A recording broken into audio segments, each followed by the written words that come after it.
Green chicken fry ആണ് ഞാനിന്ന് ഉണ്ടാക്കുന്നത്. അതിനായിട്ട് ചിക്കൻ ചെറിയ കഷ്ണങ്ങളാക്കിയിട്ട് എടുത്ത് വെച്ചിട്ടുണ്ട്.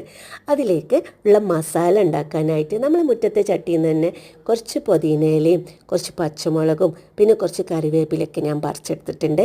പിന്നെ അത് കൂടാതെ കുറച്ച് മല്ലിയിലയും ഇഞ്ചി വെളുത്തുള്ളി പേസ്റ്റും പെരിഞ്ചീരകവും കുറച്ച് കുരുമുളകും പിന്നെ ആവശ്യത്തിന് ഉപ്പും ഗരം മസാലയും ചേർത്ത് തൈരിൽ ഒട്ടും വെള്ളം ചേർക്കാതെ നന്നായിട്ട് അരച്ചെടുക്കുക.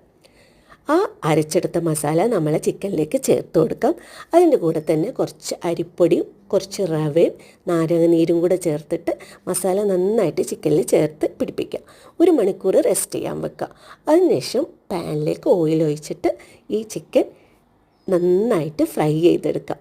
അപ്പോൾ 2 സൈഡും നന്നായിട്ട് ഫ്രൈ ചെയ്തെടുക്കണം. അപ്പോൾ ഇങ്ങനെ ഫ്രൈ ചെയ്ത് വന്നതിന് ശേഷം അതിലേക്ക് കുറച്ച് കറിവേപ്പിലയും കൂടെ ചേർത്ത് കൊടുക്കാം.